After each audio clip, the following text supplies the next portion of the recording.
আপনারা শুনছেন কালো রাত 24।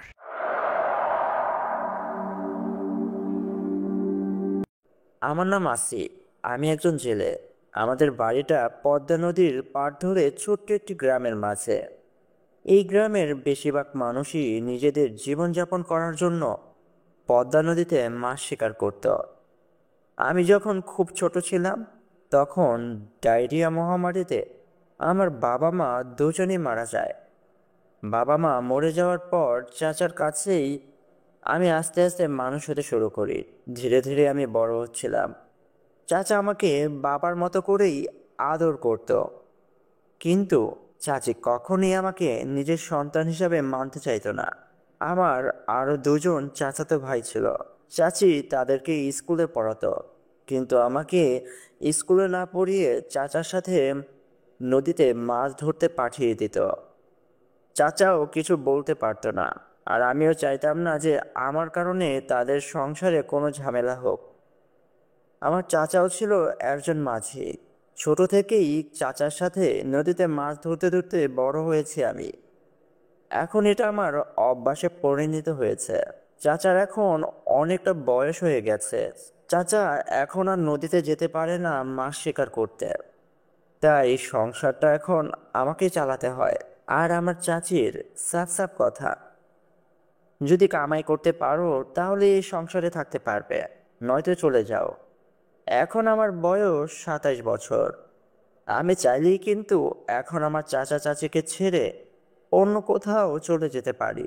তবে আমি আমার চাচা চাচিকে ছোট থেকেই নিজের বাবা মার মতো করেই ভাবছিলাম। আমি মানতাম তারাই আমার বাবা মা।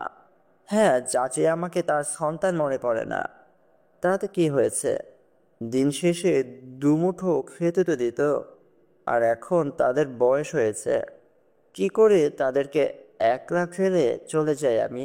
আমার আর যে দুজন চাচাতো ভাই ছিল তারা এখন পড়াশোনা শেষ করে ঢাকায় থাকে। তারা শুনেছি সরকারি চাকরিও পেয়ে গেছে, আর সেখানে অনেক ধনী মেয়েদের বিয়ে করেছে। তারা তাদের বউকে নিয়ে ঢাকাতেই থাকে, কখনো গ্রামে আসে না। মাঝে মধ্যে ফোন দিয়ে বাবা মার খোঁজ খবর নেয়, কিন্তু তাদের কোনো টাকা পয়সা দেয় না।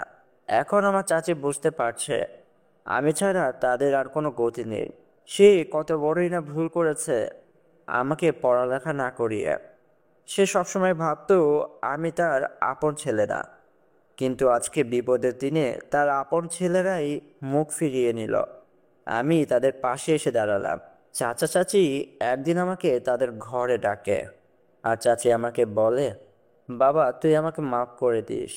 আমি কখনোই তোকে নিজের সন্তানের মতো দেখতে পারিনি, কিন্তু দেখ, আজকে তুই আমাদের পাশে এসে দাঁড়ালি, আর সকলে আমাদেরকে ছেড়ে চলে গেছে। তুই আমাকে মাফ করে দিস বাবা। আমি চাচিকে বলি, ছি ছি চাচি, কি বলছেন এসব? আমি তো আপনাকে আমার মায়ের মতো জানি। আমার মা বাবাকে ছেড়ে আমি কোথাও যাব না। আমি কই যাব আপনাদের ছেড়ে বলেন? আর এই সংসারটা তো আমারও, আর আমার দায়িত্ব আপনাদেরকে দেখে শুনে রাখার। আপনারা চিন্তা করবেন না, আপনাদের মৃত্যুর আগ পর্যন্ত আমি আপনাদের পাশেই থাকব। পরের দিন আমি যখন নদীতে মাছ শিকার করতে যাই, আমি না আজকে নদীতে খুব কম মাছ ধরতে পারি। আমি ভাবতে থাকি এই কয়টা মাছ বিক্রি করে আর কয়টা টাকাই বা পাবো। ওইদিকে তো ঘরে বাজার সদাইও নেই। আমি বেশি মাছ ধরার আশায় আস্তে আস্তে আরো মাছ নদীতে যেতে শুরু করি, কিন্তু ওইদিকে যে বিকেল গড়িয়ে সন্ধ্যা হয়ে যাচ্ছে, এটা আমার কোনো হুঁশই নেই। আমি মাছ নদীতে যাওয়ার পর বেশ কিছু ভালো মাছ পাই, কিন্তু ওইদিকে রাত হয়ে যাচ্ছে। তাই আমি ঘরে ফেরার জন্য নৌকাটা ঘুরিয়ে আবার আমাদের ঘাটের জন্য রওনা করি। আমি খুব সুন্দর গান গাইতে পারি, বিশেষ করে বাউল গান। আমি যখন নদীর পাড় ধরে নৌকা বাইছিলাম তখন আমি সুন্দর একটি বাউল গান ধরি, আর গানটি গাইতে গাইতে আমাদের গ্রামে থেকে আসছিলাম। তখনই আমি লক্ষ্য করি আমার নৌকার নিচে কেউ একজন আছে। কেউ একজন বারবার আমার নৌকাটাকে ধাক্কা দিচ্ছে পানির নিচ থেকে। আমি নৌকা চালানো বন্ধ করে দিই, আর ভাবতে শুরু করি হয়তোবা কোনো বড় মাছ নৌকার সাথে বাড়ি খাচ্ছে। এই কারণেই এরকমটা লাগছে আমার। কিন্তু আমি যখন আবারও গান গাইতে শুরু করি, আমি লক্ষ্য করি আবারও কেউ একজন আমার নৌকার সাথে নড়াচড়া করছে। এইবার আমি নৌকাটা থামিয়ে আমার নৌকায় থাকা হ্যারিকেনের আলোতে দেখার চেষ্টা করি আসলে নৌকার নিচে কে আছে। তখনই আমি দেখতে পাই খুব সুন্দর দুইটি হাত আমার নৌকার একটি পাশ ধরে রেখেছে, কিন্তু তার পুরো শরীরটা আমি দেখতে পাচ্ছি না। তার পুরো শরীরটাই পানির নিচে, তবে তার হাত দুটো এতটাই সুন্দর দেখে আমি অবাক হয়ে সেদিকে তাকিয়েছিলাম। হাতের নখগুলো সোনালি রঙের, যেন স্বর্ণ দিয়ে তৈরি করা। আমি যখন ভালো করে দেখার চেষ্টা করব, তখনই আমার নড়াচড়ার শব্দে সে হাত দুটো সাথে সাথে আমার নৌকাটা ছেড়ে দেয় আর আস্তে আস্তে পানির অতল গভীরে তলিয়ে যায়। আমি ভাবি এত রাতে এইখানে তো কারো আসার কথা না, আর হাত দুটো দেখে তো মনে হচ্ছে কোনো মেয়ে মানুষের হাত। কিন্তু এত রাতে এই পদ্মা নদীর মাঝ নদীতে কেই বা আসবে? এখানে তো কোনো মানুষের থাকার কথা না। আমি নৌকাটার বইটা আবারও হাতে তুলে নিই। আমি কিছুটা ভয় পেয়ে যাই, তাই আমি খুব দ্রুত নৌকাটা চালাতে শুরু করি। আর আস্তে আস্তে কিছুক্ষণের ভেতরেই আমি আমাদের গ্রামের ঘাটে এসে পৌঁছাই। ঘাটের সাথে আমি নৌকাটা বেঁধে মাছগুলোকে নিয়ে বাড়িতে চলে আসি। চাচা চাচি আমাকে দেখে জানতে চায়, আজকে তোমার এত রাত হলো কেন? আমি চাচাকে বলি, চাচা আর বলো না, সকাল থেকেই না খুব কম মাছ ধরতে পারছিলাম, তাই বেশি মাছ ধরার জন্য মাছ নদীতে গিয়েছিলাম। সেখানে গিয়েই কিছু ভালো মাছ পেয়েছি। কিন্তু চাচা, সেখান থেকে ফিরে আসার সময় আমার সাথে কিছু একটা হয়েছে। কি হয়েছে তোমাদেরকে বলতে চাচ্ছি না। চাচা আমার মুখে এসব কথা শুনে অবাক হয়ে আমাকে বলে, তোকে না কতবার মানা করেছি, তুই কখনো বিকেলের পর মাছ নদীতে মাছ ধরতে যাবি না। তুই কবে আমার কথা শুনবি বাপধন? আর তোর সাথে কি হয়েছে বল আমাকে। আমি চাচাকে বলি, বাদ দাও না চাচা, তেমন কিছু হয়নি। চাচা আমাকে বলে, তোকে আমি বলতে বলেছি, কি হয়েছে সম্পূর্ণটা আমাকে খুলে বল। আমি চাচাকে চাচিকে সব কিছু খুলে বলি কি হয়েছে আমার সাথে। চাচা সবটা শুনে অনেকটা ভয় পেয়ে যায় আর এক দৌড়ে ঘরে চলে যায়। কিছুক্ষণ পর ঘর থেকে বের হয়ে আসে। আমি দেখি চাচার হাতে এক বাটি লবণ আর একটা লোহার শিকড়। চাচা ওই দুইটিকে একত্রিত করে কিছুটা পানিতে ভিজিয়ে আমাকে সেই পানিটা খেতে দেয়। আমি চাচাকে বলি, চাচা বাদ দাও না, আমি ভয় পেইনি তো। চাচা আমাকে বলে, তুমি ভয় পেয়েছো কি পাওনি সেটা আমি শুনতে চাইনি, আমি বলেছি এই পানিটা তুমি খাও বাপধন। আমি চাচার কথা মতো সেই পানিটা খাই। আর চাচার কাছে জানতে চাই, চাচা তুমি আমাকে ছোট থেকে মানা করছো বিকেলের পর কখনো যেন আমি মাছ ধরতে না যাই, কিন্তু মাছ নদীতে আসলে কি আছে চাচা? তখন চাচা আমাকে বলে, দেখ বাপধন, আমি ছোট থেকে শুনে আসছি মাঝ নদীতে নাকি মৎস্যকন্যারা থাকে। আর আমাদের এই গ্রামের যারাই কিনা বিকেলের পর থেকে মাঝ নদীতে মাছ ধরতে গিয়েছে, তারা আর কখনোই ফিরে আসেনি। আমরা সকলেই জানি তাদের সাথে হয়তোবা ভয়ানক কিছু হয়েছে। আমরা মানি হয়তোবা কোনো মৎস্যকন্যা তাদেরকে ধরে খেয়ে ফেলেছে। আমি চাচার মুখে এসব কথা শুনে বলি, মৎস্যকন্যা? আসলে কি তারা আছে চাচা? তুমি কখনো মৎস্যকন্যাদের নিজের চোখে দেখেছ? চাচা আমাকে বলে, না না, আমি কখনো দেখিনি, কিন্তু মৎস্যকন্যা আছে। আমি চাচার কাছে জানতে চাই, মৎস্যকন্যা আসলে দেখতে কেমন চাচা? চাচা আমাকে বলে, এগুলো হচ্ছে আল্লাহ পাকের সৃষ্টি করা এক ধরনের অদ্ভুত কিছু প্রাণী, যারা শুধু মেয়ে জাতি হয়। তাদের জাতির ভিতরে কোনো ছেলে মানুষ নেই। তারা দেখতে অপরূপ সুন্দর হয়, কিন্তু তারা পুরোপুরি মানুষও হয় না, আবার পুরোপুরি এই মাছও হয় না। তাদের কোমরের নিচ থেকে মাছের মতো দেখায়, আর কোমরের ওপর থেকে সুন্দরী মেয়েদের মতো দেখায়। আসলে তারা এতটাই সুন্দর হয়, তাদের একবার যে মানুষ দেখে, সে মানুষ কখনোই তাদের উপর থেকে চোখ সরাতে পারে না, আর তাদের মায়ায় আটকিয়ে যায়। আর তখনই তারা মায়া করে সে মানুষকে নদীর পানিতে অতল গভীরে নিয়ে তাদেরকে হত্যা করে খেয়ে ফেলে। আমি তো এমনটাই শুনেছি। আমি চাচাকে বলি আমি তখন চাচাকে বলি, কি বলছো চাচা? ঠিক আছে ঠিক আছে, আমি আর কখনোই মাছ নদীতে বিকেলের পর মাছ ধরতে যাব না। তোমাকে আমি কথা দিলাম, বিশ্বাস করো চাচা। চাচা আমাকে বলে, ঠিক আছে বাপধন, তুমি আসো আমার সাথে। চাচা তখন আমাকে নিয়ে গোসলখানায় চলে যায় আর আমাকে বলে গোসল করে তারপরে ঘরে আসো। আমি গোসল করে ঘরে যাই। তখন চাচি আমাকে ভাত বেড়ে দেয়। আমি খাবার দাবার শেষ করে আমার ঘরে চলে যাই আর ঘরে গিয়ে শুয়ে পড়ি। আমি ঘুমাতেই যাব, তখনই আমার মাথায় আমি কিছু চিন্তা ভাবনা করতে শুরু করি। চাচা তো বলছিল যে মৎস্যকন্যারা নাকি মানুষদের মায়া দেখিয়ে পানির নিচে নিয়ে মেরে ফেলে। কই, সে তো আমার সাথে কিছুটা করেনি, সে তো আমার কোনো ক্ষতি করেনি, বরঞ্চ আমার সাথে দেখা করতে এসেছে। সে চাইলেই তো আমার নৌকাটা উল্টিয়ে আমাকে মেরে ফেলতে পারত, কিন্তু সে তো এমনটা করেনি। এগুলো ভাবতে ভাবতে আমি ঘুমিয়ে পড়ি। সেই ঘটনার পর টানা 6 মাস আমি মাঝ নদীতে যাই না, কারণ মাঝ নদীতে যেতে আমাকে চাচা মানা করেছে। কিন্তু একদিন আমি চিন্তা করি, আজকে আমার বেশ কিছু মাছ ধরতে হবে। আর এখন যেহেতু সকাল, এখন মাছ ধরতে গেলে তেমন কোনো সমস্যা হবে না। আর আস্তে আস্তে দুপুর গড়িয়ে যাবে, রাতও হবে না, আর আমার কোনো ক্ষতিও হবে না। এগুলো চিন্তা ভাবনা করতে করতেই আমি মাঝ নদীতে চলে যাই মাছ শিকার করতে। মাঝ নদীতে আসার পর আমি জাল ফেলি। আমি অল্প কিছুক্ষণ সময়ের ভেতরেই বেশ কিছু ভালো মাছ পাই। আমি সেই মাছগুলো তুলে যখন বাড়ির পথে ফিরে আসব, তখনই আমি লক্ষ্য করি আমার পাশ দিয়ে অনেক বড় একটি জাহাজ চলে যাচ্ছে। জাহাজটি হয়তোবা আমাদের দেশের বাইরে যাবে, কিন্তু জাহাজটি এতটাই বড় ছিল যে তার কারণে নদীতে অনেক ঢেউ ওঠে। আর ঢেউগুলো এতটাই বড় ছিল যে আমি সেই ঢেউয়ের আঘাতে আমার হাত থেকে আমার বইটাটা পানিতে পড়ে যায়। বইটা পানিতে পড়ে যাওয়ার পর আমি তো খুব ঘাবড়িয়ে যাই। এখন আমি নৌকাকে কি করে নিয়ন্ত্রণ করব। আমি লক্ষ্য করি আমার নৌকাটা আস্তে আস্তে সেই জাহাজটার দিকে এগিয়ে যাচ্ছে। এখন আমি কি করব? আমার নৌকাকে তো আমি হাত দিয়ে নিয়ন্ত্রণ করতে পারবো না, কারণ বৈঠাটা এখন পানিতে পড়ে গেছে। আমি দেখতে পাই আমার নৌকাটা খুব এগিয়ে যাচ্ছে সেই জাহাজটার দিকে। আস্তে আস্তে আমার নৌকাটা খুব জাহাজের কাছাকাছি চলে আসে।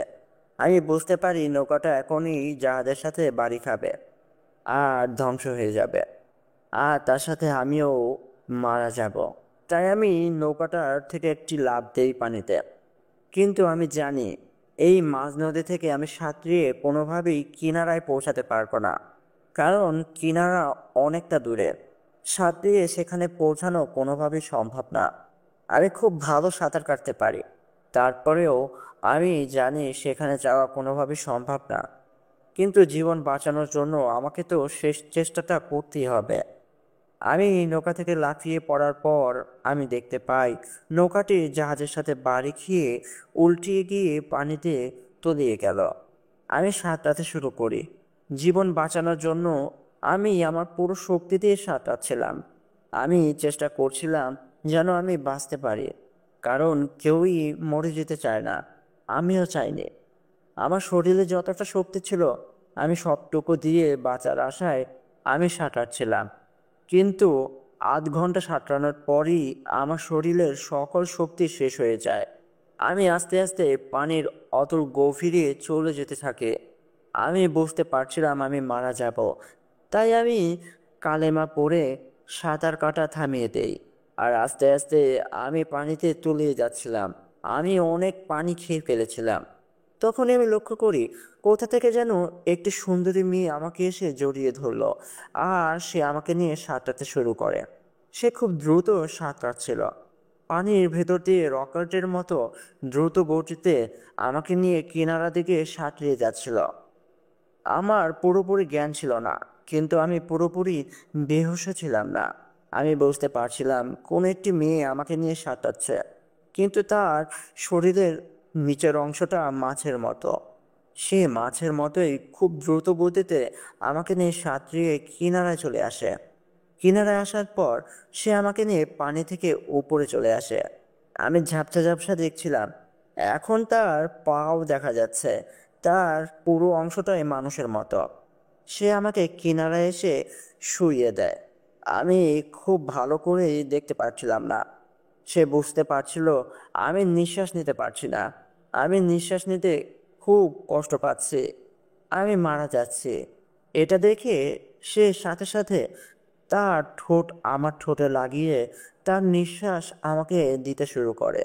কিছুক্ষণের ভেতরেই আমি আস্তে আস্তে সুস্থ হতে শুরু করি। তখনই আমি লক্ষ্য করি তার নরম হাত দিয়ে সে আস্তে আস্তে আমার পেটে হালকা হালকা করে যাতা দিচ্ছিল, আর আমার পেটের ভিতর থেকে সকল পানি বের করে নিয়ে আসছিল। আমি এখন আস্তে আস্তে সুস্থ হতে শুরু করি। আমি এখন ক্লিয়ারই তাকে দেখতে পাচ্ছিলাম। তার চোখের রঙগুলো নীল রঙের, তার চুলগুলো সোনালি রঙের। সে দেখতে অপরূপ সুন্দর। এত সুন্দর মানুষ আমাদের পৃথিবীতে আছে কিনা আমার জানা নেই। তখন সে যখন বুঝতে পারলো আমার জ্ঞান ফিরে আসছে, তখন সে আমাকে সেখানে রেখে আস্তে আস্তে আবার সেই নদীর দিকে চলে যেতে শুরু করে। আমি পিছন থেকে তাকে দেখছিলাম। আমি আস্তে আস্তে তাকে বলছিলাম, শুনুন, আপনার সাথে আমার কথা আছে, যাবেন না, শুনুন না। কিন্তু সে আমার কোনো কথাই শোনে না। সে যখন হাঁটু সমান পানিতে নেমে পড়ে, তখন পিছনে ঘুরে আমার দিকে তাকায় আর জোরে বলে, আমি রাতে দেখা করতে আসব, এখন আমি যাই, আল্লাহ হাফেজ। এটা বলে সে মাঝ নদীতে তলিয়ে গেল। আমি কিছুক্ষণ সেভাবেই শুয়েছিলাম।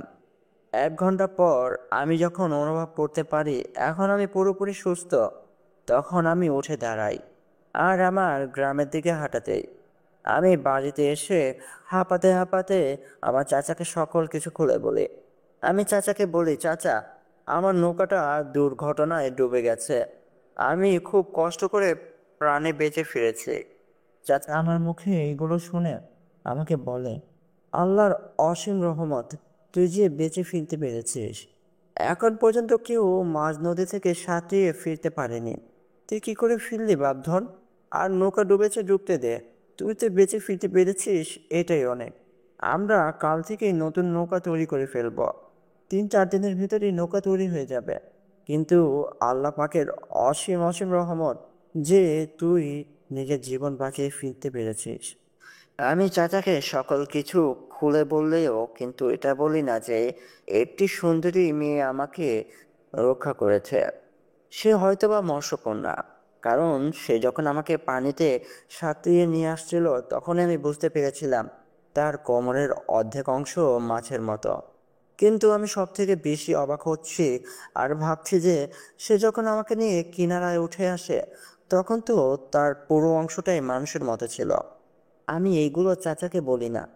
চাচা আমাকে বলে, আয় আয় বাপধন, আমার সাথে ঘরে আয়। তখনই চাচি ঘর থেকে কান্না করতে করতে বের হয়ে আসে আর আমাকে বলে, তোর এই অবস্থা কেন, কি হয়েছে? চাচা তখন চাচিকে সকল কিছু খুলে বলে। চাচি তখন কান্না করতে করতে বলে, আজকে আমার জন্যই এমনটা হলো। আমি যদি তোকে পড়াশোনা করাতাম তাহলে তোর মাছ ধরে জীবনযাপন করতে হতো না। আমারই সব দোষ, আমাকে মাফ করে দে বাপধন। আমি তখন চাচিকে বলি, চাচি, আপনি কান্না থামান, দয়া করে আপনি কান্না থামিয়ে দেন। আল্লাহ পাক আমার কপালে যা যা লিখেছে তাই তো হবে। আমি আমাকে নিয়ে কখনোই আফসোস করিনি। আলহামদুলিল্লাহ, আমি আল্লাহ পাকের রহমত পেয়েছি। আর দেখুন, আল্লাহ পাকই আজকে আমাকে মৃত্যুর হাত থেকে বাঁচালো। চাচি আমাকে নিয়ে ঘরে চলে আসে। আমি জামা কাপড় পাল্টিয়ে নেই, শুকনা জামা কাপড় পরে আমি বিছানার উপরে শুয়েছিলাম আর ভাবছিলাম সে সুন্দরী মেয়েটা আসলে কে। সে কি আসলে কোনো মৎস্যকন্যা? কিন্তু সে কি করে মানুষের মতো মাটিতে উঠে এলো? আমি তো চাচার মুখে শুনেছি মৎস্যকন্যারা শুধু পানিতেই থাকে। আমার মনে অনেক প্রশ্নর উদয় হচ্ছিল। আসলে মৎস্যকন্যারা কে? তাদের ভিতরে কি অনেক মায়া শক্তি আছে? তারা কি মায়াবী? কি করে আমি জানবো তাদের বিষয়? তখনই আমি ভাবি, যেহেতু নৌকা ডুবে গেছে আর নদীতে যাওয়া হবে না 4-5 দিন, আমি আজকে বিকেলেই আমার বন্ধু লতিফের সাথে দেখা করব। লতিফ হচ্ছে আমার ছোটবেলার বন্ধু। সে আর আমি একই সাথে এই গ্রামে বড় হয়েছি। সেও আমার মতো মৎস্যকন্যা বিশ্বাস করে। আর সেও আমার মতোই জেলে। কিন্তু আমি লতিফকে সবটা খুলে বলবো এটা ভেবেই আমি বিকেলবেলায় লতিফের সাথে দেখা করি। লতিফ আর আমি আমাদের স্কুল মাঠে বসেছিলাম। আমি লতিফকে সবটা খুলে বলি। সবটা শুনে লতিফ তো শুরুতে বিশ্বাসই করতে পারছিল না আসলে মৎস্যকন্যা এই নদীতেই আছে। লতিফও আমারই মতো বাবা দাদাদের মুখে শুধু মৎস্যকন্যাদের গল্প কাহিনী শুনে এসেছে, কিন্তু কখনো চোখে দেখেনি। লতিফ তখন আমাকে বলে, কিন্তু আমিও তো শুনেছি মৎস্যকন্যারা মানুষদের মেরে ফেলে, তাদেরকে খেয়ে ফেলে। তাহলে কেন তোর জীবন তারা বাঁচালো? লতিফকে আমি বলি, দোস্ত, আমি না তাদের বিষয়ে আরো অনেক কিছু জানতে চাই, কিন্তু আমি কি করে জানবো বল? লতিফ তখন আমাকে বলে, কেন, আমরা তো একজন ব্যক্তির কাছে যেতে পারি যে কিনা মৎস্যকন্যাদের বিষয়ে আগে থেকেই জানে। আমি বলি, ঠিক তুই কার কথা বলছিস বলতো? লতিফ তখন আমাকে বলে, কেন তোর মনে নেই? হাবু দাদার কথা বলছি রে, হাবু দাদার কথা। হাবু দাদা মৎস্যকন্যার সাথে প্রেম করেছে, তাকে তো বিয়েও করতে চেয়েছে। এই কথা তো এই গ্রামের সকলেই জানে, কিন্তু সকলে তো তাকে পাগল হিসেবে মনে করে। সবাই ভাবে মৎস্যকন্যার সাথে আবার প্রেম করা যায় নাকি, তাকে বিয়ে করা যায় নাকি। এটা ভেবেই তো সকলে হাবু দাদাকে পাগল বানিয়ে ফেলেছে। এখন তো তার পরিবার তাকে শিকল দিয়ে বেঁধে রাখে, কারণ সে নদীর পাড়ে গিয়ে সব সময় বসে থাকতো আর মৎস্যকন্যার আশায় থাকতো। চল না আমরা হাবু দাদার কাছে যাই। আমার কেন জানি মনে হচ্ছে সেই পাগল না, আসিফ। আমার মনে হচ্ছে আমরা যদি হাবু দাদার কাছে যাই তাহলে মৎস্যকন্যাদের বিষয়ে অনেক কিছু জানতে পারবো। আমি তখন লতিফকে বলি, হ্যাঁ তুই হয়তো বা ঠিকই বলছিস। ঠিক আছে, আমার নৌকা তো এখন নেই, কিন্তু তোর তো নৌকা আছে। তোর তো মাছ শিকার করতে যেতে হবে নদীতে। এক কাজ কর না, তুই আগামীকাল নদী থেকে ফিরে আমাদের বাড়িতে আয়। আর বিকেলবেলা তোকে নিয়েই যাবো হাবু দাদার সাথে দেখা করতে। আমারও কেন জানি মনে হচ্ছে হাবু দাদা মৎস্যকন্যাদের বিষয়ে অনেক কিছু জানে। লতিফ তখন বলে, ঠিক আছে ঠিক আছে, আমি তাহলে কালকে যখন নদী থেকে ফিরে আসবো বিকেলবেলায় তোর বাড়িতে আসবো, আর তোকে নিয়েই রওনা করবো হাবু দাদার বাড়িতে। তাহলে এখন আমি উঠি? হ্যাঁ হ্যাঁ, ঠিকই বলছিস, এখন আমাদের ওঠা দরকার, কারণ সন্ধে হয়ে গেছে। আর রাত করলে তোর চাচা আমার সাথে অনেক রাগারাগি করবে। চল চল, আমরা যে যার মতো বাড়িতে ফিরে যাই। লতিফকে আমি বিদায় করে আমার বাড়িতে ফিরে আসি, আর লতিফ চলে যায় তার বাড়িতে। আমি বাড়িতে ফিরে আসার পর রাতের খাবার দাবার শেষ করে আমার ঘরে চলে যাই। আর ঘরে গিয়ে ঘুমিয়ে পড়বো, তখনই আমার মাথায় আসে যে মৎস্যকন্যা তো বলেছিল যে রাতে আমার সাথে দেখা করতে আসবে, কিন্তু আসলে কি সে আসবে? আর সে কি করেই বা আসবে? আমি এইগুলো ভাবছিলাম। আবার এটাও ভাবছিলাম হয়তোবা তখন আমি দুর্বল থাকার কারণে এগুলো ভুল শুনেছি।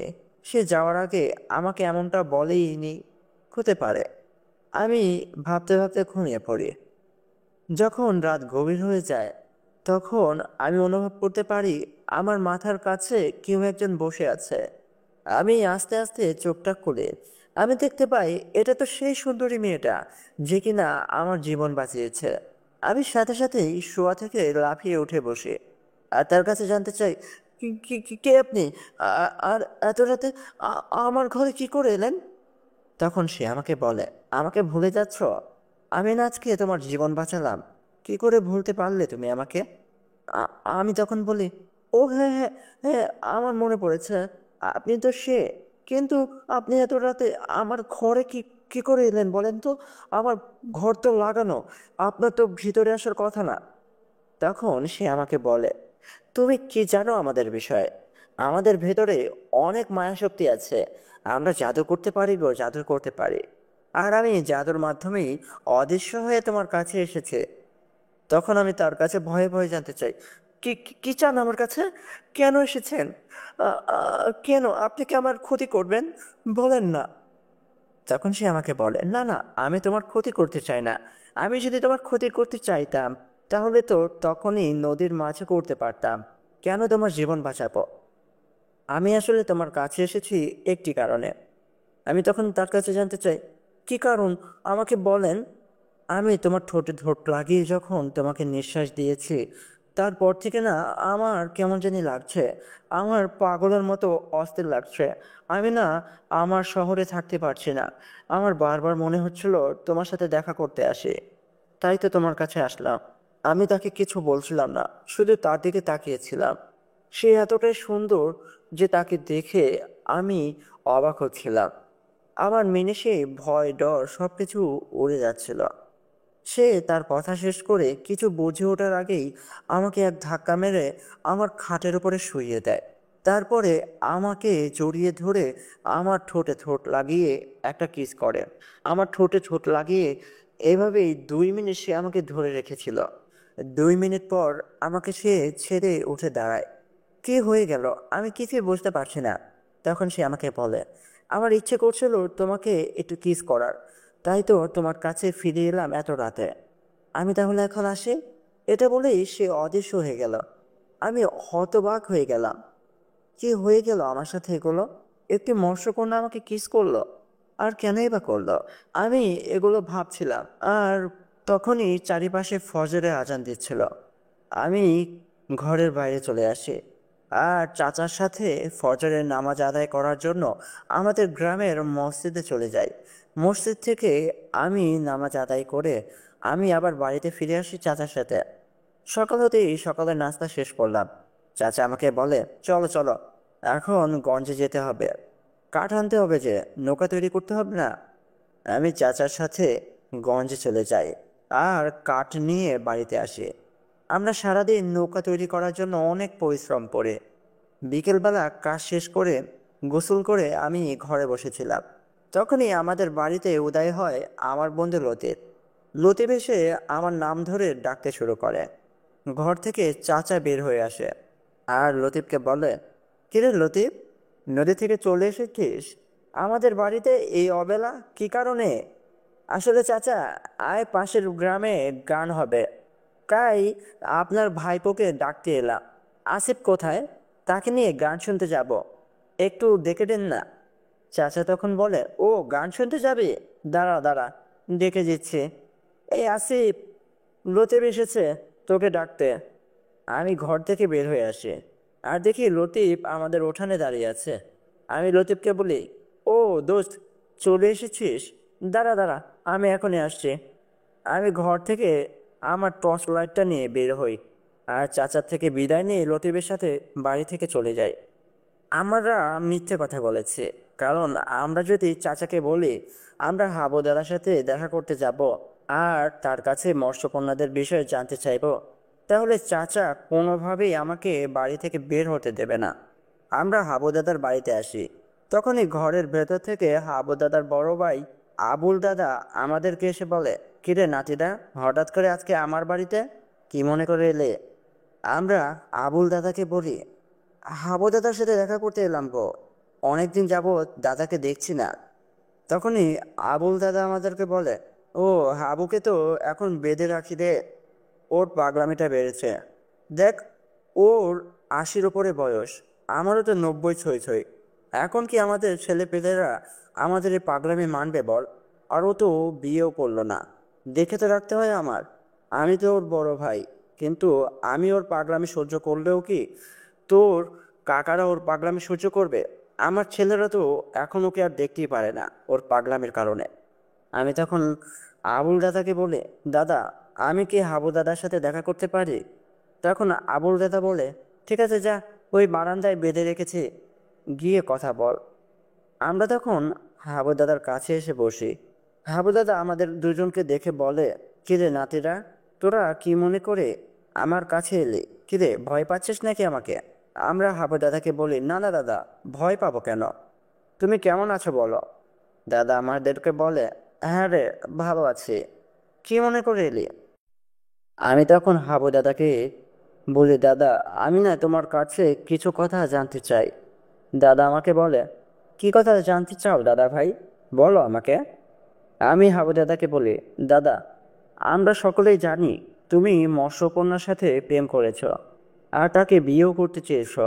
আমি না মৎস্যকন্যাদের বিষয়ে তোমার কাছে সকল কিছু জানতে এসেছি।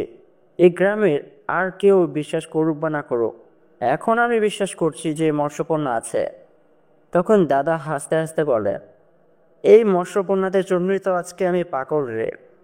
দেখ, গ্রামের সকলেই ভাবে আমি পাগল। সত্য কথা জানবি নাতি, আসলে কিন্তু আমি পাগল না রে। আমি সেই মৎস্যকন্যার প্রেমে পাগল হয়েছিলাম, কিন্তু এই গ্রামের কেউ এই কথাটা বিশ্বাসই করতে চায় না।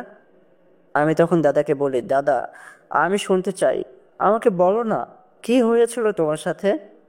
তখন দাদা বলে, ঠিক আছে, এখানে এসে বস। আমি আর লতিফ দাদার কাছে গিয়ে বসি। তখন দাদা বলতে শুরু করে, শোন নাতিরা, তখন আমি তরুণ যুবক। আমার বয়স তখন 25 থেকে 27, আনুমানিক এমনটাই হবে। আমি মাছ ধরতে অনেক ভালোবাসতাম। আমিও ছিলাম তোদেরই মতো জেলে। আমি আমার জীবনের বেশিরভাগ সময় নদীতে পার করেছি। কেন জানি না, নদীর বুকে আমার খুব ভালো লাগতো। আমি বাড়ি থেকে বেশি নদীর বুকেই থাকতাম।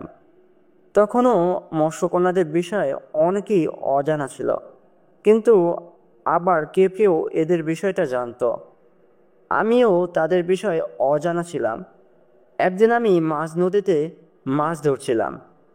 আমি দুপুরের খাবার সাথে করেই নিয়ে যেতাম। আমি দুপুরের খাবার শেষ করে জাল পেতে মাঝ নদীতেই কিছুটা ঘুমানোর জন্য নৌকায় শুয়ে পড়ি।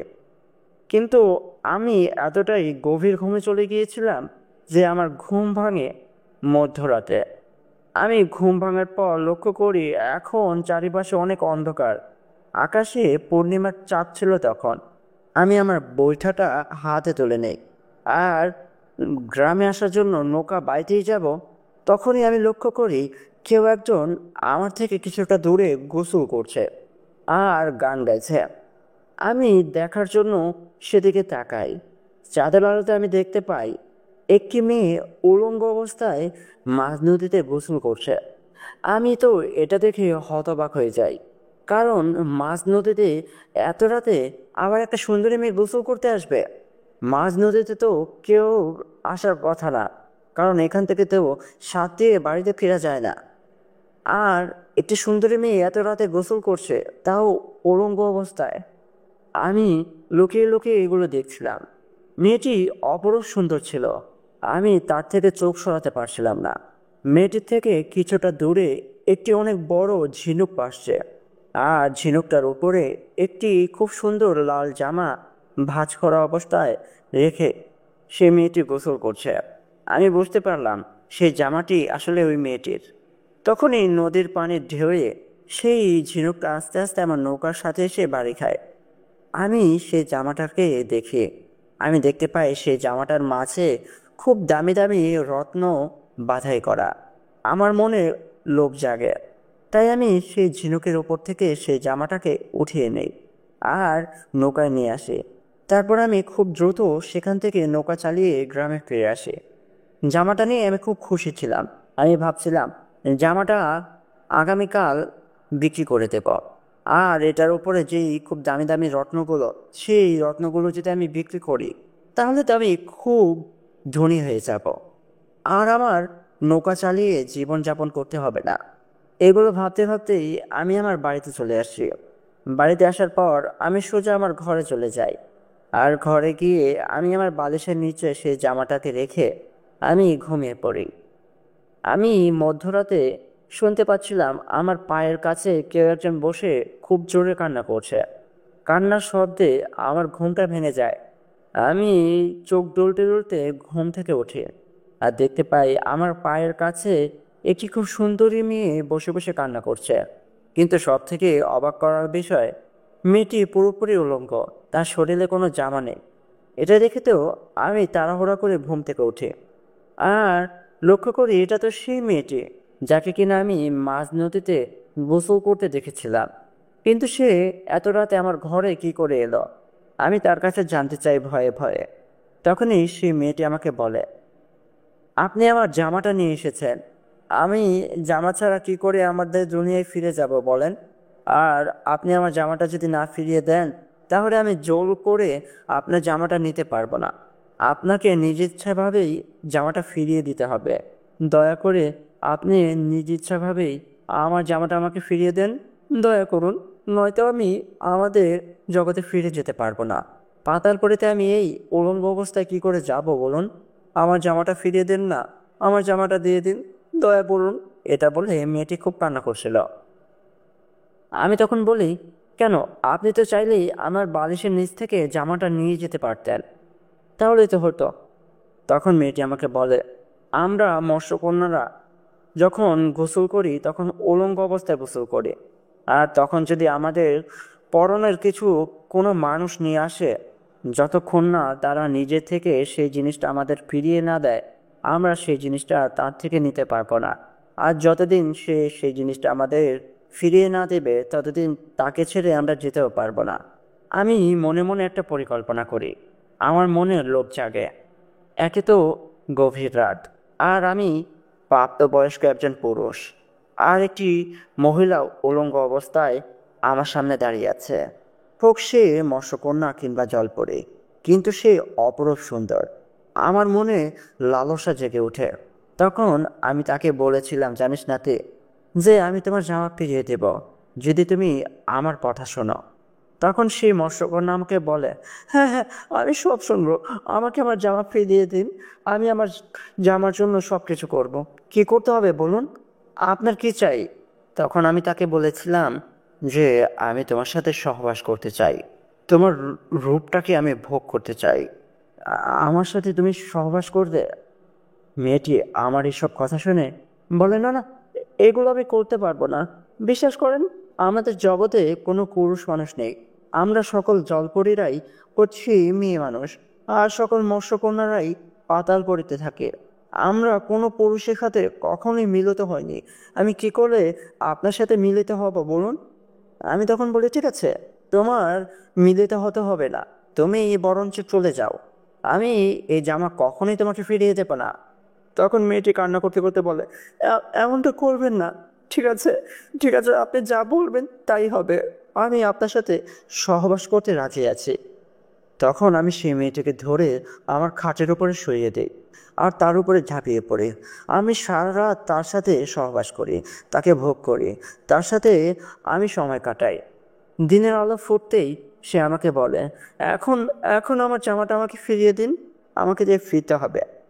ফিরিয়ে দেবো আপনার জামাটা আপনাকে, এত তাড়া কিসের? আর কিছুদিন অপেক্ষা করেন না, আর কিছুটা দিন আপনি আমার সাথে থাকুন, তারপরে আমি আপনাকে ফিরিয়ে দেব। না না, আপনি তো বলেছিলেন আমি যদি আপনার সাথে সহবাস করি তাহলেই আপনি আমাকে আমার জামাটা ফিরিয়ে দেবেন। দয়া করুন, আমার জামাটা আমাকে ফিরিয়ে দিন, আপনি কথা দিয়েছিলেন কিন্তু। হ্যাঁ, আমি কথা দিয়েছিলাম, আমি আমার কথা অবশ্যই রাখবো, কিন্তু আর কিছুদিন থাকুন আমার সাথে, নয়তো আপনি চলে যেতে পারেন। তখন মৎস্যকন্যা আমাকে বলে, আপনি খুব ভালো করেই জানেন যে আমি আপনাকে ছেড়ে যেতে পারবো না, কারণ আপনি যদি জামাটা না দেন তাহলে আমি কোনোভাবেই আমাদের দেশে ফিরে যেতে পারবো না। ঠিক আছে, আমি আপনার সাথে থাকবো। যান, এখনই গঞ্জ থেকে কিছু জামা আমার জন্য কিনে নিয়ে আসেন। আমি সেই মৎস্যকন্যার জন্য খুব সুন্দর দেখে একটি নীল শাড়ি আমাদের গঞ্জের বাজার থেকে কিনে নিয়ে আসি। তারপর তাকে ওটা দিই।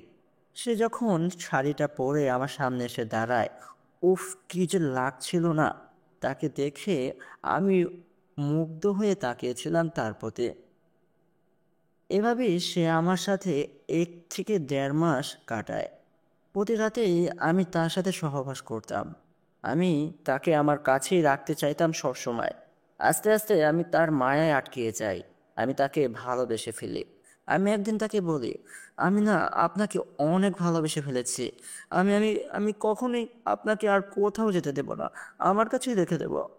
সে তখন বলে, ঠিক আছে, আমি আপনার প্রতি দুর্বল হয়ে গেছি, আমিও আপনাকে ভালোবাসি।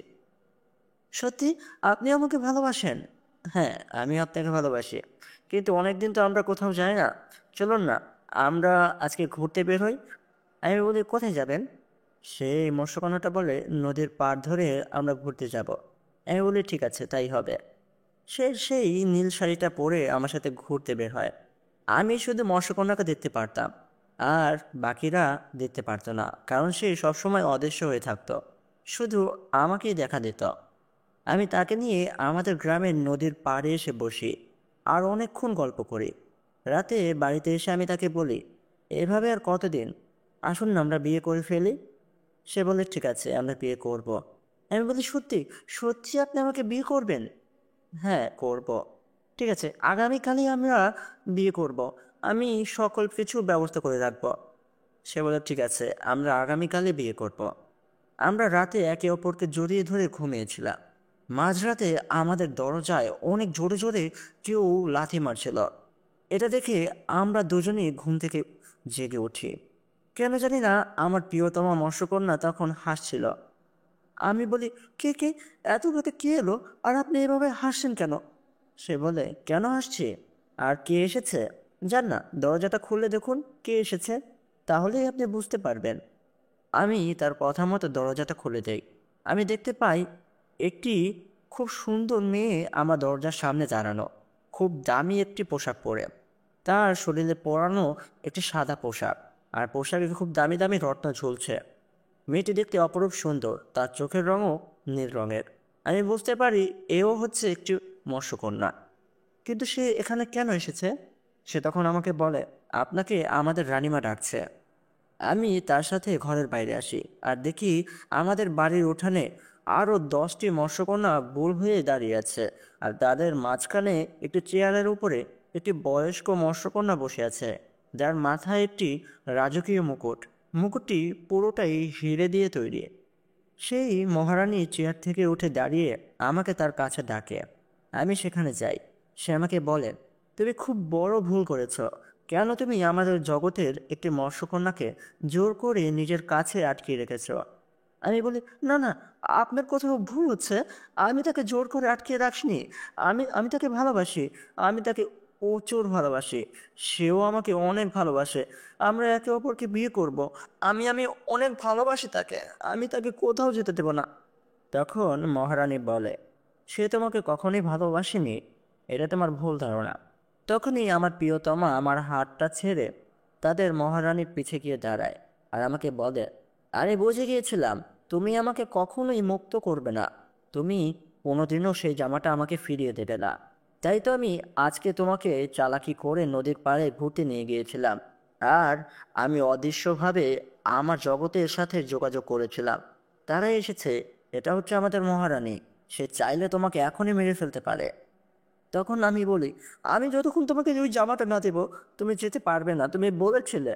তখন মহারানী বলে কোন জামাটা দেখো তো, এটা কিনা। আমি দেখি মহারানীর হাতে সেই লাল জামাটা। আমি বলি এ কি করে সম্ভব? আমি তো এই জামাটা মুখিয়ে রেখেছিলাম। আপনি আপনি কোথা থেকে পেলেন?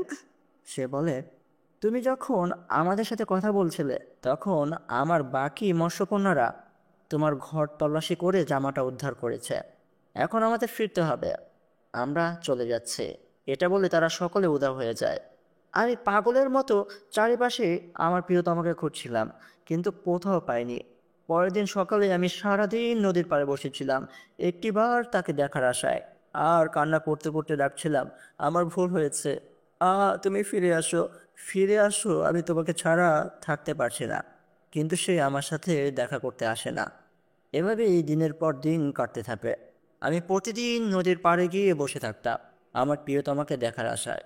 খাওয়া নেই নাওয়া নেই। আস্তে আস্তে এই গ্রামের সকলে আমাকে পাগল ভাবতে শুরু করে। আমি যাকে এই ঘটনা বলতাম সেই বলতো আমার মাথা নষ্ট হয়ে গেছে, আমি পাগল হয়ে যাচ্ছি। আমার বাড়ির লোকও আমাকে পাগল হিসাবে গণনা করতে থাকে। আমি সিদ্ধান্ত নিয়ে আমি কখনো বিয়ে করব না। আমি ভুল করেছি। আমি পাপ করেছি তার সাথে ওইগুলো করে। আমি আমার ভালোবাসাকে অসম্মান করেছি। এই কারণে আল্লাহ পাক আমাকে শাস্তি দিয়েছে। আমার জীবনের কাহিনী তো আমি তোমাকে খুলে বললাম। এখন বলো তো তুমি এইগুলো কেন শুনতে চাচ্ছ? আমি যতটুকু তোমাকে চিনি বা তোমাকে ছোট থেকে দেখেছি, তুমি এরকম ছেলে ছিলে না। হঠাৎ করে আমার কাছে এসে এগুলো জানতে চাচ্ছ। বলো দেখি কি হয়েছে নাতি। আমি তখন হাবু দাদাকে সবটা খুলে বলি আর বলি দাদা আমিও না একটি মৎস্যকন্যার মায়ায় আটকে গিয়েছি। আমিও বোধহয় তাকে অনেক ভালোবাসি। আমি কি করব দাদা? আমিও কি তার কিছু আমার কাছে লুকিয়ে রাখবো, তাকে আটকিয়ে রাখবো আমার কাছে? দাদা আমাকে বলে দেখ নাতি, কখনোই জোর করে ভালোবাসা আদায় করা যায় না রে। আমি যে ভুলটা করেছি আমি চাই না তুই একই ভুল করিস। আমি চাই তুই তাকে না বলিস যে তুই তাকে ভালোবাসিস। তুই অপেক্ষা কর, যদি সে তোকে আসলেই ভালোবাসে তাহলে তোর কাছে প্রতি রাতে আসবে। তোকে সে নিজে থেকেই বলবে। আর যদি সে তোকে নিজে থেকে বলে, তাহলেই তুই তাকে বলতে পারিস হ্যাঁ তুই তাকে ভালোবাসিস। কিন্তু তুই নিজে থেকে এই কথাটা বলিস না। তুই কিছুদিন অপেক্ষা কর, দেখ না কি হয়। আমি বলি ঠিক আছে দাদা, আমি আর কিছুদিন অপেক্ষা করব। তাহলে আজকে আমরা উঠি। সন্ধে গড়িয়ে তো রাত নেমে এলো। আর রাত বেশি হয়ে গেলে চাচা যান অনেক রাগ করবেন। হাবু দাদা বলে ঠিক আছে, তাহলে তোর আজকে উঠ। আমি আর লতিফ দাদার থেকে বিদায় নিয়ে যে যার বাড়িতে চলে আসি।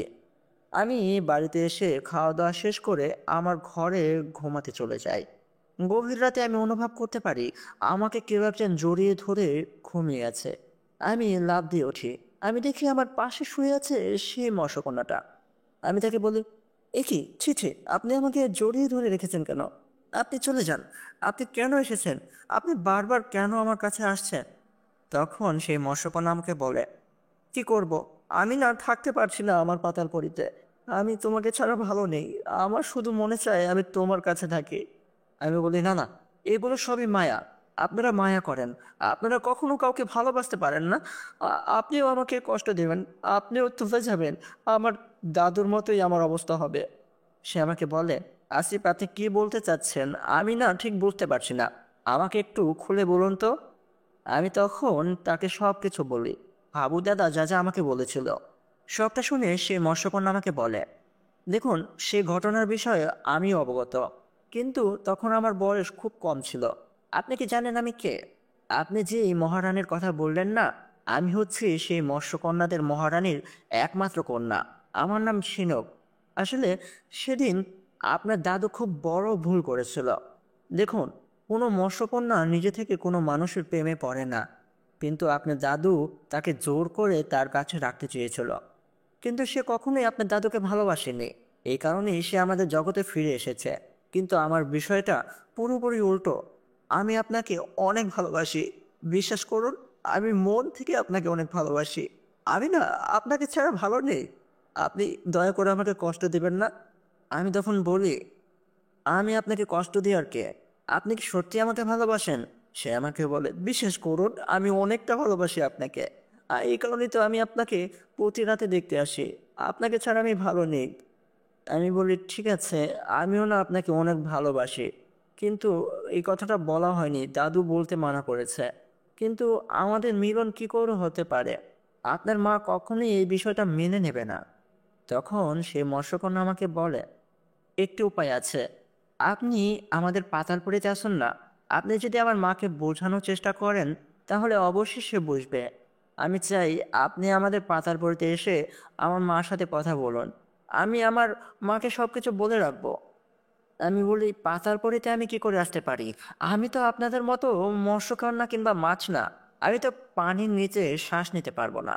তখন সে তার জাদুর মাধ্যমে একটি খুব সুন্দর ঝিনুক আমার হাতে তুলে দেয় আর বলে, এই ঝিনুকটি আপনি আপনার কাছে রাখুন। আপনি আগামীকাল মাঝ নদীতে এসে এই ঝিনুকটি পানিতে ভাসিয়ে দেবেন।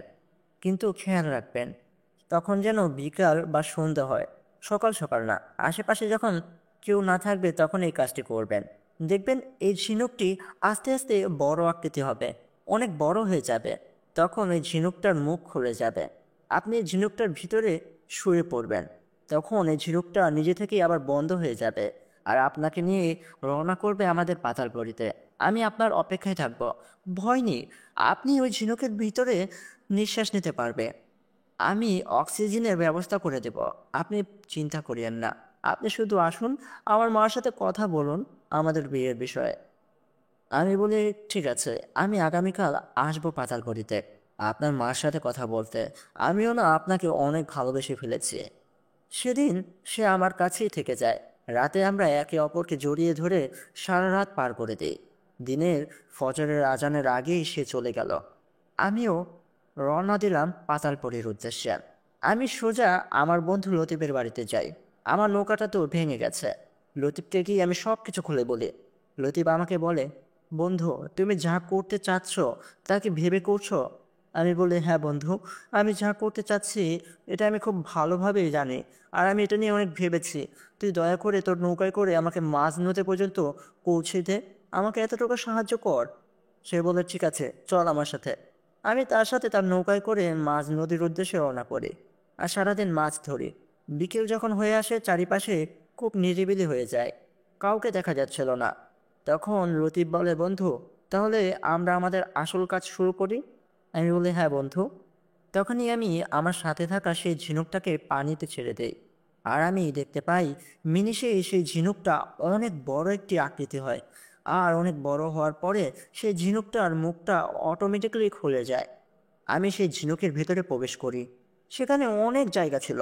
আমি সেখানে শুয়ে পড়ি। আর ঝিনুকটা নিজে থেকেই বন্ধ হয়ে যাবে তার আগে আমি আমার বন্ধু থেকে বিদায় নিয়ে নেই। লতিফ বলে, আমি তোর জন্য এখানে অপেক্ষা করব, খুব তাড়াতাড়ি ফিরে আসিস।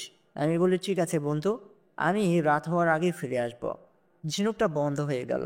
তারপরে ঝিনুকটা আস্তে আস্তে পানির নিচে গভীরে যেতে থাকে। ঝিনুকের ভিতরে অনেক অন্ধকার ছিল, কিন্তু আমি ভিতরে নিঃশ্বাস নিতে পারছিলাম। আমার কোনো কষ্ট হচ্ছিল না। অনেকক্ষণ পর ঝিনুকটা নিজে থেকে খুলে গেল। আর আমি দেখতে পাই ঝিনুকের বাইরে আমার প্রিয়তমা ঝিনুক মৎস্যকন্যা দাঁড়িয়ে আছে। আমি ঝিনুককে জিজ্ঞেস করি, আমি চলে এসেছি। ঝিনুক বলে, আমি আপনার অপেক্ষায় ছিলাম, চলুন আমার সাথে। আমি আমার প্রিয়তমা ঝিনুকের সাথে পাতালপুরীর ভিতরে প্রবেশ করি। এটা যেন অন্যরকম একটা জগৎ। এখানেও মাটি আছে, এখানেও গাছপালা, অনেক ঘর, অনেক সুন্দর সুন্দর ফল গাছ, ফুল গাছ আছে। এটা কেমন জগৎ, এটা কোথায়? আমি সেই ঝিনুকের কাছে জানতে চাই। আমার প্রিয়তমা বলে, এটা হচ্ছে আমাদের জগৎ, এখানে সকল মৎস্যকন্যারা থাকে। আমি আরেকটা বিষয় লক্ষ্য করি, এখন আমার প্রিয়তমার বাকি পুরো অংশটাই মানুষের। এখন তার কোমরের নিচ থেকে মাছের না। আমি তার কাছে এই কারণটা জানতে চাই। সে বলে, আমরা রূপ পরিবর্তন করতে পারি। আমরা যখন পানিতে বুড়তে বের হই তখন আমাদের নিচের অংশটা মাছের মতো দেখায়। আমি তখন তার কাছে আরেকটা কথা জানতে চাই। আমি তাকে বলি, আমার চাচা যান বলেছে মৎস্যকন্যারা নাকি মানুষদের ধরে পানির গভীরে নিয়ে এসে মেরে ফেলে খেয়ে ফেলে। এই বিষয়টা আসলে কি? তখন আমার প্রিয়তমা ঝিনুক আমাকে বলে, দেখো, আসলে এগুলো আমরা করি না, এগুলো করে ডাইনি। আমি বলি, ডাইনি মানে? সে বলে, প্রত্যেকটা নদীতেই একটি করে ডাইনি বাস করে, যে কিনা কখনো যদি কোনো মানুষকে একা পায় তাহলে তাকে মেরে হত্যা করে, অনেক বাচ্চাদেরকেও নিয়ে যায়। সেগুলো হচ্ছে ডাইনি, সেগুলো মৎস্যকন্যারা না। আমি বলি, ও, বুঝতে পেরেছি। এই কারণেই চাচাজান আমাকে এই কথাটা বলেছিল। সে তো আর জানতো না সেটা আসলে একটা ডাইনি, সেটা কোনো মৎস্যকন্যা না। আমি তার সাথে পুরো পাতালপুরি ঘুরছিলাম। এত সুন্দর জায়গা এর আগে আমি আর কখনো দেখিনি। সে আমাকে নিয়ে খুব সুন্দর একটি রাজপ্রাসাদের দিকে এগিয়ে গেল। আমি দেখতে পেলাম সেই প্রাসাদটি খুবই সুন্দরভাবে তৈরি করা হয়েছে। সেই প্রাসাদের প্রত্যেকটা ইট যেন সোনার তৈরি। দূর থেকেও প্রাসাদটির আলোতে চারিপাশ ছড়িয়ে যাচ্ছে। সে আমাকে নিয়ে সে প্রাসাদের ভিতরে আসে। আমি দেখি সে আমাকে নিয়ে সোজা চলে যায় রাজ দরবারে। সেখানে প্রত্যেকটা চেয়ারে একটি করে মৎস্যকন্যা বসা ছিল। আর মাঝখানের চেয়ারটায় তার মা মৎস্যকন্যাদের রানী বসা ছিল। একটি মানুষ যখন পাতালপুরীতে এসেছে এটা দেখে সকলে খুব রাগান্বিত হয়। আর দাঁড়িয়ে পড়ে আমাকে মারতে আসবে তখনই আমার সামনে এসে দাঁড়ায় আমার প্রিয়তমা ঝিনুক। আর সকলের উদ্দেশ্যে বলে, এ হচ্ছে আমার জান, একে ছাড়া আমি বাঁচতে পারবো না। মা, দয়া করে তুমি তার মুখের কিছু কথা শোনো। আমি চাই তুমি তার সাথে কথা বলো, তার কোনো ক্ষতি করো না মা, তাহলে আমি নিজের জান নিজে নিয়ে নেব। আমি আমি বাঁচতে পারবো না তাকে ছাড়া। এটা বলে সে কান্না করতে শুরু করে। তখনই মহারানী শান্ত হয় আর বলে, ঠিক আছে, তুমি কান্না করো না, আমি তার সাথে কথা বলছি। তখন মহারানী বাকি সকল মৎস্যকন্যাদের আদেশ করে, তোমরা বাইরে চলে যাও। তখন সকল মৎস্যকন্যারা সেই প্রাসাদের বাইরে চলে যায়। আর মহারানী আমার কাছে জানতে চায়, তুমি কেন এসেছো এখানে? আমি বলি, আমি আপনার মেয়েকে ভালোবাসি, আমি নিজের জানের থেকে অনেক ভালোবাসি। বিশ্বাস করুন, আমি আমি তাকে ছাড়া বাঁচতে পারবো না। আমি তাকে অনেক ভালোবাসি। আপনি দয়া করে তার হাত আমার হাতে তুলে দিন না, আমি তাকে অনেক সুখে রাখবো। তখন মহারানী আমাকে বলে, কিন্তু আমি একটি মানুষের হাতে আমার মেয়ের হাত তুলে দিতে পারবো না। আমি তাকে বলি, দয়া করুন, আমরা একে অপরকে ছাড়া বাঁচতে পারবো না। আপনি যদি আমাদের ভালোবাসা না মানেন তাহলে আমরা নিজেদের জান দিয়ে দেব, আমরা মারা যাব, আমরা আমরা মরে যাব কিন্তু। তখন মহারানী বলে, ও, মরে যাবে? দাঁড়াও দাঁড়াও, আমি এখনই আসছি। এটা বলে মহারানী প্রাসাদের ভিতরে আরেকটি কক্ষে চলে যায়। কিছুক্ষণ পর আমি দেখি তার হাতে 2টি আপেল, নীল রঙের আপেল। আপেল দুটি আমার দিকে এগিয়ে দিয়ে বলে, নাও, তুমি একটা আর আমার মেয়ে একটা, দুজনে 2টি আপেল খাও। কিন্তু খাওয়ার আগে শুনে রাখো, এই আপেল দুইটির ভেতরে বিষ আছে। খাওয়ার সাথে সাথেই তোমরা দুজনেই মারা যাবে। এখন ভেবে নাও তোমরা কি এই আপেলটা খাবে কিনা। আমরা বলি ঠিক আছে, তার মানে আপনি আমাদের ভালোবাসা মানতে চাচ্ছেন না। সাথে সাথে আমি একটি আপেল হাতে তুলে নেই। আমার দেখা দেখি আমার প্রিয়তমা ঝিনুকও তার মার হাত থেকে আরেকটি আপেল তুলে নেয়। আমরা একসাথে সেই আপেলটি খেয়ে ফেলি। আমরা মৃত্যুর জন্য প্রস্তুত ছিলাম, কিন্তু আপেলটি খাওয়ার পর আমাদের কিছুই হয় না। তখনই মহারানী হাসতে হাসতে বলে, এটা ছিল একটা পরীক্ষা। আমি দেখতে চাচ্ছিলাম আসলে কি তোমরা একে অপরকে অনেক ভালোবাসো বা সত্য সত্য ভালোবাসো কিনা। আসলে তোমরা একে অপরকে নিজেদের থেকেও বেশি ভালোবাসো। আমি এখন আর দ্বিমত কি করে করি, কিন্তু মনে রেখো, আমি এক শর্তেই আমার মেয়ের হাত তোমার হাতে তুলে দিতে পারি। আমি বলি, কি শর্ত? সে বলে, তুমি যখন তাকে এখান থেকে নিয়ে যাবে, তুমি আর কখনোই তাকে নিয়ে আমাদের এই পাতালপুরীতে ফিরে আসতে পারবে না। তুমি সারা জীবন তাকে নিয়ে তোমার মতো করে সংসার করতে হবে। তুমি কি সেটা রাজি? আমি বলি, আমি সব শর্তে রাজি। আমি শুধু তাকে চাই। আমি পাতালপুরীর সাথে কোনো যোগাযোগ রাখবো না। আমার সোনা জানার প্রতি কোনো লোভ নেই। আমি শুধু ঝিনুককে চাই। দয়া করে ঝিনুকের হাত আমার হাতে তুলে দিন। সে বলে, আমি তোমার কথায় খুব খুশি হলাম। তখন মহারানী তার ঘরে আবার চলে যায়। আমি দেখি কিছুক্ষণ পর মহারানী তার ঘর থেকে একটি সোনার কলসি নিয়ে বের হয়। সে সোনার কলসিটি আমার হাতে তুলে দেয়। আমি দেখি সোনার কলসির ভেতরে অনেকগুলো সোনার মোহর। আমি বলি, এটা কেন? সে বলেন, আমি আমার মেয়েকে খালি হাতে কি করে ফিরিয়ে দেই। এটা নিয়ে যাও, আর আমার মেয়েকে নিয়ে সুখে শান্তিতে সংসার করো। তোমরা ভালো থেকো। আমি মাঝে মাঝে আসার চেষ্টা করব তোমাদেরকে দেখার জন্য। তোমরা এখন ফিরে যাও। আমরা মহারানীর থেকে বিদায় নিয়ে সেই ঝিনুকে করে আবারও আমাদের দুনিয়ায় ফিরে আসি। আমরা উপরে আসার পর দেখি আমার বন্ধু এখনো আমাদের জন্য অপেক্ষা করছে। সে ঝিনুকের বাইরে আমাদের দুজনকে ওঠায় নৌকাতে। সেও যখন আমার প্রিয়তমা ঝিনুককে দেখে, সে তো পুরোপুরি অবাক। এত সুন্দর মেয়ে সে কখনো দেখেনি। আর আমার হাতে সোনার কলসি দেখে আমার কাছে সকল কিছু জানতে চায়। আমি তাকে বিস্তারিত সব কিছু বলি, যা যা ঘটেছে। সবটা শুনে আমার বন্ধু বলে, শেষমেশ তোদের ভালোবাসা পূর্ণতা পেল। সে আমাদেরকে নিয়ে কিনারায় চলে আসে। আমি আমার প্রিয়তমা ঝিনুককে নিয়ে আমাদের বাড়িতে আসি। চাচা যান আমাদেরকে দেখে অনেকটা অবাক হয়। আমি চাচা চাচিকে ধরে নিয়ে সকল কিছু খুলে বলি, আর তাদেরকে বলি, চাচা দয়া করে আপনি আমাদের ভালোবাসা মেনে নিন। চাচা তখন বলে, তুই বাবা মা হারানো এতিম সন্তান, আমার কোলেই বড় হলি। তোকে তো জীবনে তেমন কিছু দিতে পারিনি। আজকে একটা জিনিস চাইছিস, কি করে না দিয়ে থাকি। ঠিক আছে, আমরা তোদের ভালোবাসার সম্পর্ক মেনে নিলাম, কিন্তু এই কথা আর কাউকে বলা যাবে না যে আমাদের বাড়ির বউ একটি মৎস্যকন্যা। আমি বলি, ঠিক আছে চাচা, আমি কাউকে বলবো না। সেদিনই চাচা আমাদের বিয়ের ব্যবস্থা করে। রাতে বাসর ঘরে মৎস্যকন্যা বউ সাজে খাটের উপর বসেছিল। আমি সাদা একটি পাঞ্জাবি পরে যখন ঘরের ভেতর প্রবেশ করি, তখন সে লজ্জায় তার ঘোমটাটা টেনে চুপটি করে বসেছিল। আমি তার কাছে গিয়ে বসি আর তাকে বলি, এখন তো আমাদের বিয়ে হয়ে গেছে। এখন আমি তোমার কাছেই থাকবো সারা জীবন। তুমি তো আমাকে সেদিন রাতে জোর করে জড়িয়ে ধরে ঘুমিয়েছিলে। আজকে আমার পালা, আমি জোর করে জড়িয়ে ধরে ঘুমিয়ে থাকবো। আমি তার কোলে মাথা রেখে তার কাছে জানতে চাই, আচ্ছা ঝিনুক, তুমি সারা জীবন আমার কাছে থাকবে তো? চলে যাবে না তো আবার পাতালপুরি? সে আমাকে বলে, কখনোই না। আজ যদি যাই, হয়তো তোমার উপর রাগ করে যেতে পারি। ঝগড়া তো হতেই পারে। তখন তুমি আমার জাদুকরি ঝিনুক দিয়ে আমার পাতালপুরিতে গিয়ে আমাকে বকাঝকা করে আবার নিয়ে আসবে।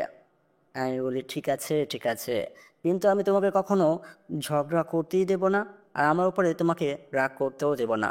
আমি কখনো তোমার উপরে রাগ করবো না। এমন কোনো কাজ করব না যে তুমি তোমার মার কাছে একবারের জন্য যেতে পারো। আমি সারা জীবন তোমাকে ভালোবাসবো, ভালোবেসে আমার নিজের কাছেই আগলিয়ে রাখবো। এভাবেই আমরা সারা জীবন যেন থাকতে পারি। চলো উপরওয়ালার কাছে দোয়া করি। আমরা নফল নামাজটা পড়ে নেই।